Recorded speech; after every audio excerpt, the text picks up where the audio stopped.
When we can shift that story to, instead of why is this happening to me, all the way through to, well, what can I do about it? What skill is this asking me to develop? What is this reminding me that I've forgotten? What wisdom is inside of this that I need to learn? As soon as you shift to a solution, proactive approach, you don't have the suffering. You will always have the pain. You don't have to suffer from it. The #1 health and wellness podcast. Jay Shetty. Jay Shetty. The one, the only Jay Shetty. Are you still thinking about something that happened last week at work and you're kind of embarrassed about it? Or maybe you're waiting for someone to text you and you're wondering why they haven't replied for 24 hours. Or maybe you've been on a dating app recently and someone ghosted you and you're totally overthinking it. Overthinking, spiraling, crashing out are things we do every single day. It almost feels like our minds are overflowing with the same negative thought patterns all the time. What do we do? If you've experienced any of those things before, this episode is for you. I want to share with you spiritual truths that help us understand how to stop overthinking and actually learn to let go.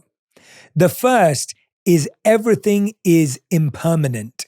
It's important that we learn to let go gracefully.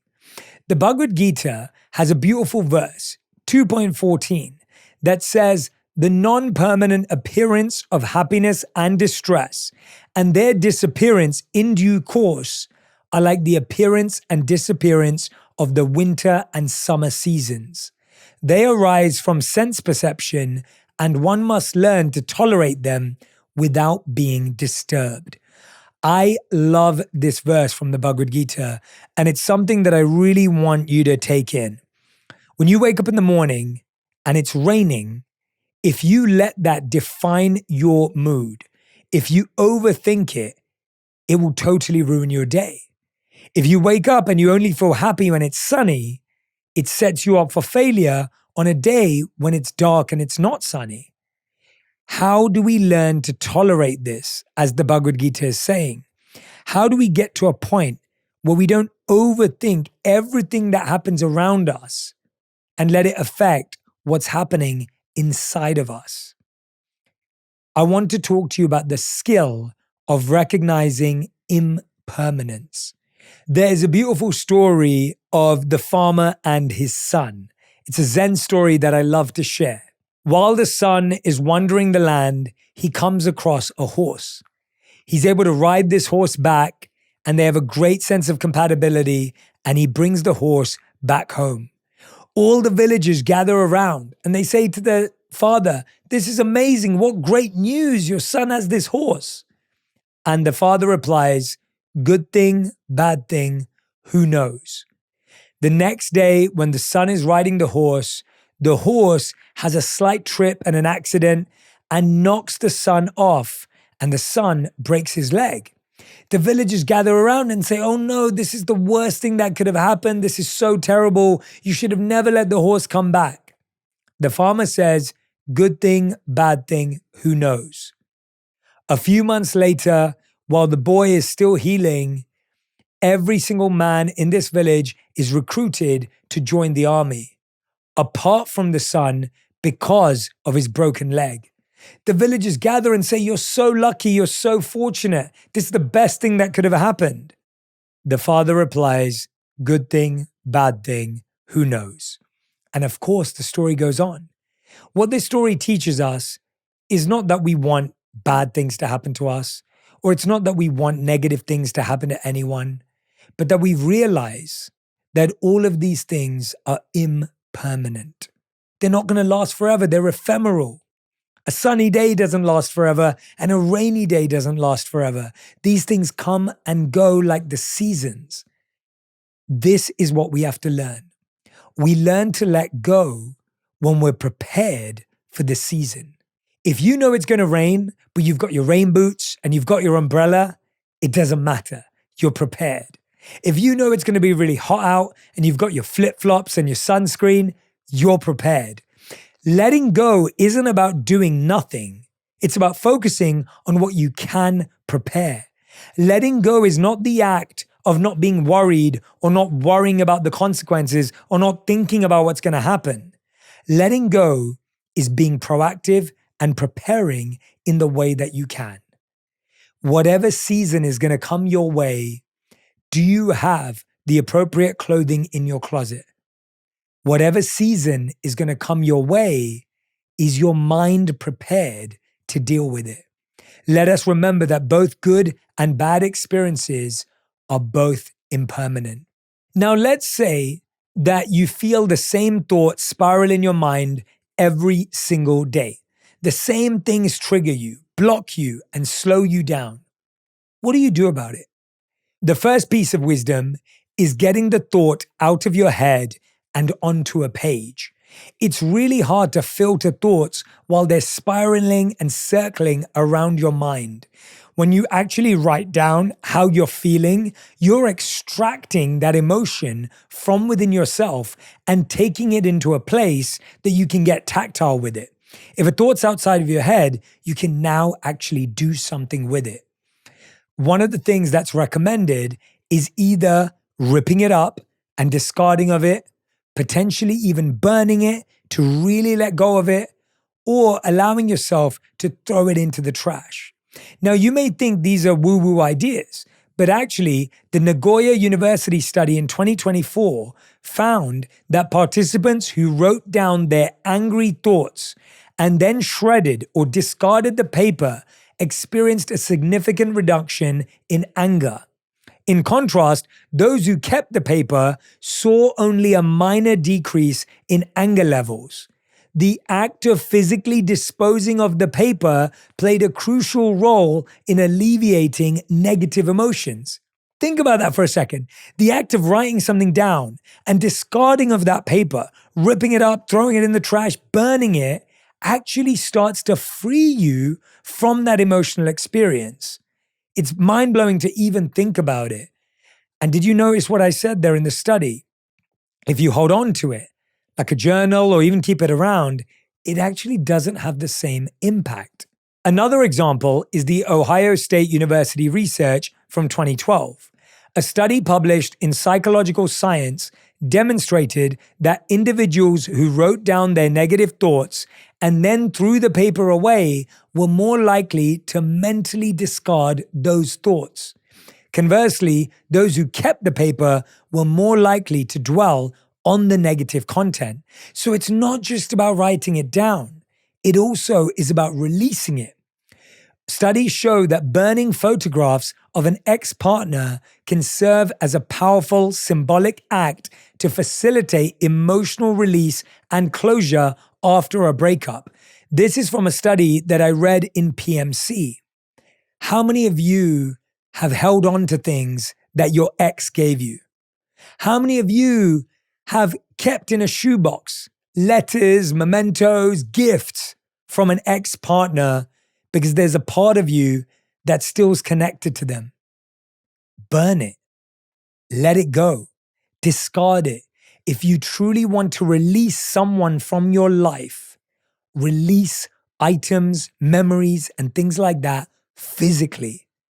Actually let it go in order to mentally let it go.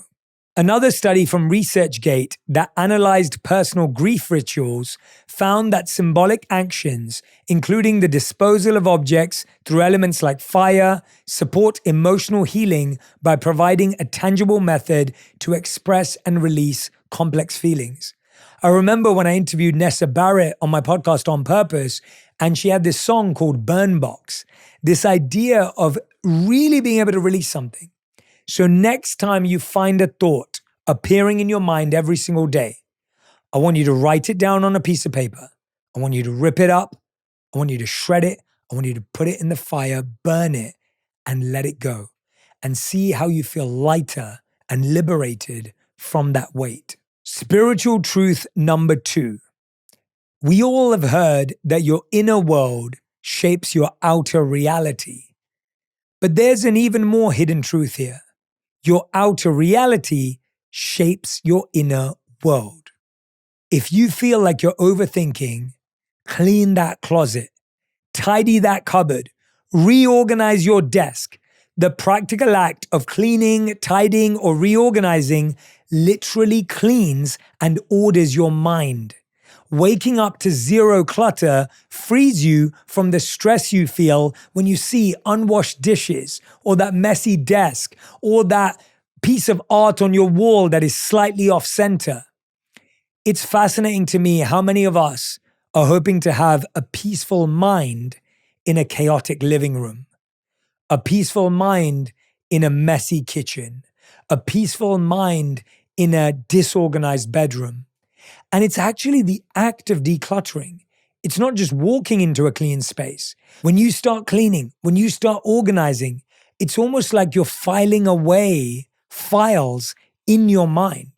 Have you ever felt like you have too many tabs open on your laptop? Imagine how many tabs are open in your mind. When you start to clean up the tabs on your laptop, the tabs on your screen, all of a sudden you start to mentally declutter. Now let's look at the research on this. Clutter affects your mind. The first way is cognitive overload. Clutter competes for your attention, leading to cognitive overload. This constant visual distraction can impair your ability to focus and process information. A study using fMRI scans found that individuals in organized environments were better able to concentrate and process information compared to those in cluttered spaces.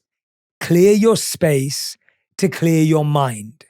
Clean that closet, clean the table, wash the dishes, put away your clothes, and see how your mind starts to feel more creative, more productive, boost your energy. It may feel like a chore and a task, but it's something that will actually heal you. The second way that clutter affects us is that it actually elevates our stress hormones. Research indicates that individuals, particularly women, who perceive their homes as cluttered have higher levels of cortisol, the stress hormone. If you want to start reducing your daily stress, start by organizing your home. Start by putting things in their place. One of the things I like to think about is how my home can be like a home hotel. What I mean by that is I want my home to have the warmth of a home, the comfort of a home, but I want it to have the organization of a hotel. Have you ever noticed when you go into a hotel, the hairdryer is in one of the drawers? The ironing board is in the same place. The steamer, whatever it may be, everything has a place. Start by figuring out what deserves a place in your home and what that place is. One of my favorite exercises from Marie Kondo was this idea of items that spark joy. What's the first thing you see in the morning? Is it a messy desk or is it a picture of your family that makes you feel happy? What's the first thing in the morning? Is it the dishes that haven't been done from last night? Or is it a piece of art that inspires you? What's the first thing you see when you get back from work? Is it a disorganized cupboard or is it a closet that has everything in the right place? When you change what you see first thing in the morning, first thing when you come back from work, and last thing before you go to bed, you transform your day. And the third reason why this is so important is a cluttered bedroom can negatively impact sleep quality. Studies have shown that people sleeping in cluttered rooms are more likely to experience sleep disturbances, including difficulty falling asleep and staying asleep. So if you're one of those people that's just been struggling to fall asleep, to get a good night's sleep, to get into REM sleep, and you're wondering, why is it? I'm eating early, I'm trying to work out, I am tired. It could be the clutter in your bedroom. Let it go. And one thing that we often overlook is clutter is connected to emotional well-being. Clutter is associated with negative emotions, such as confusion, tension, and irritability. And conversely, an organized home can promote feelings of calmness and a sense of well-being. Here's what I want you to do. I don't want you to feel guilty if your home is messy. Mine is too. I don't want you to feel shame if your cupboards are not organized. Mine need work too. Here are the practical steps. Number one, start small. Tackle one area at a time. You don't need to fix your whole home this week. Pick one area, one drawer, one corner of a room to focus on this week. It literally could be one drawer. It could be the kitchen cupboard you open up every day. Could be your refrigerator that you open up every morning. Just start with one place. Second step is set a timer. Dedicate 30 minutes of your week to clean that space. You've got 30 minutes to do it. Make it a task, make it an experiment, make it almost a challenge. Can I get this done in 30 minutes? Can I get this done in 60 minutes? Setting a timer gives you a sense of not only making it more manageable, but you can be competitive with it. You can almost turn it into a game. And the third step is when you do that, create spaces for each of the items. A place where the milk goes, a place where the bread goes, a place where everything else goes. Be really clear so that you can actually stick to it. Spiritual truth number 3 that will stop you from overthinking is one of my favorite Buddhist teachings is pain is inevitable, but suffering is optional. Pain is a reality. Suffering is the story we create around it. In Buddhism, there's a powerful story called the 2 arrows. Imagine you're struck by an arrow. This arrow represents pain, and it's unavoidable. Throughout our days, throughout our weeks, we'll have so many arrows thrown at us. But if you react by lamenting, blaming, or agonizing over why you were struck, it's like shooting yourself with a second arrow. This second arrow symbolizes your suffering. It's entirely optional, created by your reaction. This story shows us that we can't avoid pain in life. There's always going to be sorrow, stress, and pressure. But the story we create around it and how we react to it turns it into progress or suffering. A lot of our overthinking is all about why did this happen to me? Who did this to me? Why would they do that to me? And while those are important questions, and I'm not saying to shun them away or hide from them, but we've got to move forward from them. Because otherwise, that arrow stays inside of us and that second arrow penetrates even deeper. When we can shift that story to instead of why is this happening to me, all the way through to, well, what can I do about it? What skill is this asking me to develop? What is this reminding me that I've forgotten? What wisdom is inside of this that I need to learn? As soon as you shift to a solution, proactive approach, you don't have the suffering. You will always have the pain. You don't have to suffer from it. I want to share with you insights from a study on acceptance and emotional pain. Research published in the Clinical Psychology Review in 2016 shows acceptance strategies significantly reduced emotional suffering. Participants who learned acceptance and mindfulness techniques reported a nearly 50% reduction in emotional distress and a stronger ability to cope effectively compared to those resisting or trying to avoid that pain. Just think about it for a second. When you're trying to avoid pain, you actually accumulate more of it. When you learn to accept pain, you can actually release yourself from it. It's almost counterintuitive if you think about it. When you're trying to avoid pain, you actually think more about the pain. When you accept the pain, you actually have the ability to move forward and move on. I want to give you a 2-step method to help you do that. Step 1 is stop and interrupt the story. When you feel overwhelmed by negative emotions, visualize a bold mental red stop sign. And you can even say it out loud. Stop. What is the psychological benefit of this? It activates the prefrontal cortex, interrupting automatic emotional reactions and giving you mental space. Usually, we have no space between what we experience and how we react. When you visualize a stop sign, when you even say it out loud to your mind, stop, you actually create space for you to react. Step 2 is shift. Shift your mind immediately into a solution-oriented state by asking powerful reframing questions. For example, what's one helpful thing I can do right now?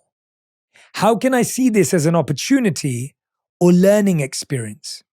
And my personal favorite, if I wasn't feeling upset, how would I respond differently? I love that third one because when we're upset, we often always respond poorly to a situation. How many times have you said something you didn't want to say because you were upset and later regretted it? How many times have you done something you didn't want to do because you were upset only to realize later that you wish you held back? You can create that space in the moment when you stop and shift. The next spiritual principle that can stop you from overthinking is another one from the Bhagavad Gita, where it says the mind can be your best friend or your worst enemy. Have you ever felt that a lot of your time is spent fighting people in your head, in your mind? You're literally running play by play every conversation you might have with someone.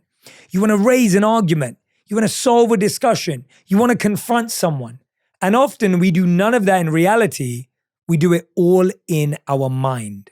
When you realize that having difficult conversations in reality actually solves the overthinking you do in your mind, you're free from it.